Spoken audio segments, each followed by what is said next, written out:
Hey everyone, welcome back to the Peterson Bronco. Today I'm going to be talking about what I've enjoyed and what I've not so much enjoyed about my Bronco now that I have 105,000 kilometers on it. This has been my daily driver, my work vehicle, my off-roader, really every single thing that you could do with the vehicle is what I do with my Bronco. So I really want to talk about what I've learned about it since having the ownership. Now, for those of you who are new to the channel, a little bit about this. I was day 12 of the pre-orders, and it took 21 months for me to get my Bronco. My original order was actually going to be in I believe I was going for Cactus Gray. I can't even remember now. Maybe Area 51. Can't remember. Anyways, when I got bumped from a 21 to a 22, when they brought out the Eruption Green, I did decide to go with the Eruption Green instead, and very happy that I did.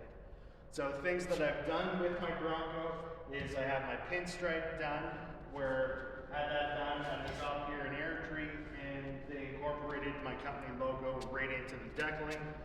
Also, when I had them do it, I had them put the pinstripe on the roll cage so that when I take the top and doors off, it adds that bit of color. So I really enjoy that. When I ordered the Wildtrak, I did not have the rock rails and all the back skid plates installed at factory. I actually ordered those separately and then installed them when I got my Bronco delivered. The other thing I installed is the hidden winch mount through rough country with a 12,000 pound synthetic line winch on it. And I love how that one sits. It doesn't interfere with your adaptive cruise, front camera, anything. It's nice, it's below the bumper in that bottom skid plate. You do lose about a ½ inch or so of clearance by going from the skid plate to that winch.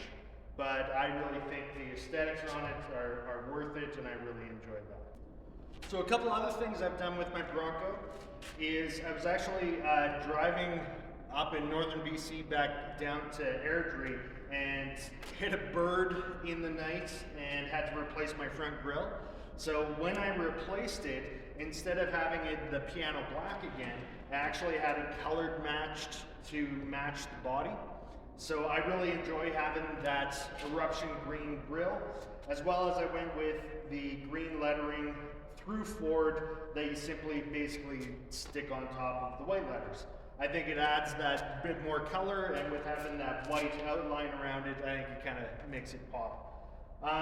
So I haven't really done too many modifications to the vehicle beyond a few aesthetic things. The only other thing I've done is a manual sway bar disconnect, because with the Wildtrak, that is the one option that is not available for it, is that electronic sway bar disconnect. So what I did is I installed a manual sway bar disconnect so that when I'm airing down my tires going off-road, I simply pull a couple pins and my sway bar is disconnected.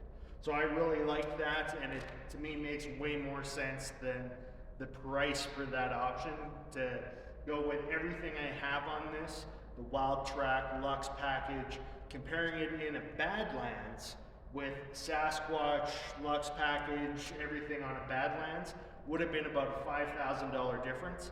So that's why I went with the Wildtrak, because the manual sway bar disconnect makes it so simple. So now let's get into what I enjoy and what I don't. So of course, one of the very first things that I absolutely love about the Bronco is the ease of getting the top and doors off. So in my shop, I have a Baker scaffold that I simply wheel up at the back of the Bronco, put it at the same height as the roof, so I can easily get the top off all by myself.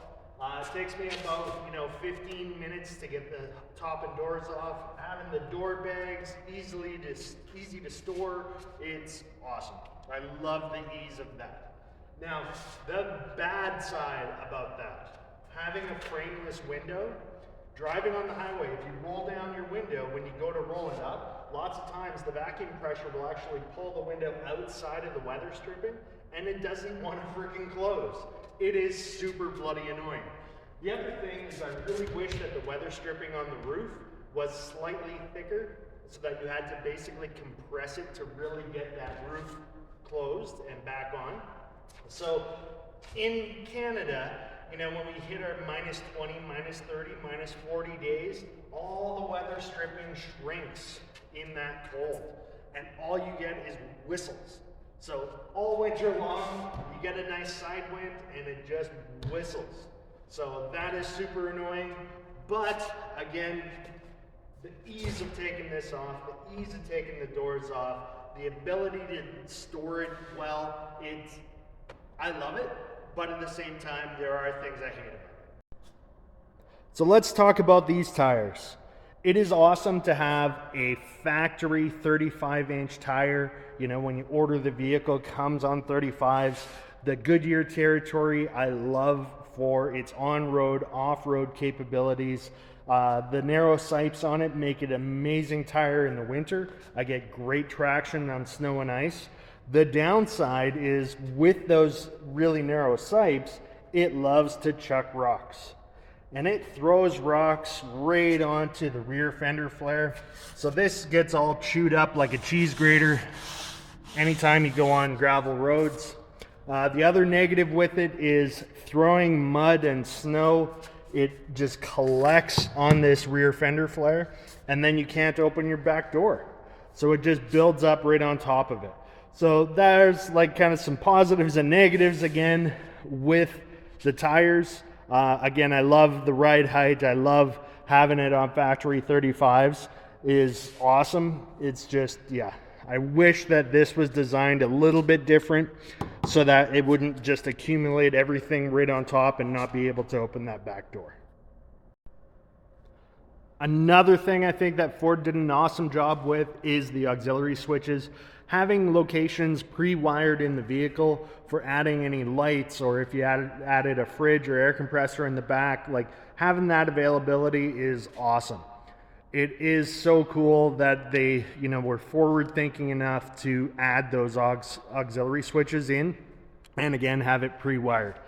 The only thing with it on that side is I really wish that they would have taken the time to actually label the fuse holder, label the fuses for which one does what. Would have made it way much more simple for people, but that's why I did a video on it. So you can check out that video where it talks about exactly what fuse does what auxiliary switch, and that can really help. Another thing I absolutely love about the Bronco is the GOAT modes. With the GOAT modes, not only do they change your transfer case and, you know, 4 high, 4 low, 4 auto, all that stuff, but it changes so many more things with your throttle response, your shift points, your steering, your braking, all of these things that get changed simply by switching your GOAT mode. So there's more to it than just simply throwing it in 4 high or 4 low or 4 auto. It does so much more for you. And that is really, really cool. The other thing that is available with it is the trail turn assist. I've used it lots off-roading when you have to make those sharp turns. And, you know, that's something really cool that they incorporated. The one pedal drive, I haven't really used at all. I've kind of played with it, but that's about it. And I have not used the off-road cruise or trail cruise, but again, those things are available and you can really play around and have some fun with it. So interior wise, kind of the creature comforts. I love having the 12-inch screen. I love having that big screen in the dash. I have, like I said, the Luxe package on this. So it has the leather interior. It does have carpet floor. It would be nice if you could have, you know, not had the carpet and went with the vinyl floor. But with having the leather, the Wildtrak, the Luxe, it comes with that carpet. So I find that the interior is comfortable, but at the price point that you're spending, it is definitely not luxurious. These things here in the door are kind of a joke, but there's really nothing that I can really complain about truly for the interior, simply because it is an off-road vehicle. I'd be more complaining about the price point than anything, but again, like, it's a comfortable vehicle. I drive it, you know, back to BC So I put lots and lots of kilometers on the vehicle, and it's a very comfortable vehicle to drive. With the interior, the safety side is amazing. That pretty much the entire roll cage is lined with airbags. You have so much protection and safety built into these vehicles that is just awesome. Again, the biggest negative interior-wise is the leaks from the roof. The number of times that you end up having to reprogram your windows because they don't go all the way up anymore. Things like that are just kind of annoying, and really not sure if that's something that they've managed to sort out in kind of earlier or later models. With the COVID cars that we ended up with, it's, stuff was done a little different. But again, overall, I absolutely love my Bronco. Very proud to have it, and I enjoy driving it. It's a very comfortable ride. The ride height, the vehicle is just phenomenal, and the capability off-road is amazing. So let me know if you have any questions. I'd love to, dive more into it with anyone who's interested. And yeah, leave a comment, like, subscribe, and share. And yeah, let me know what you'd like to know. Have a great day.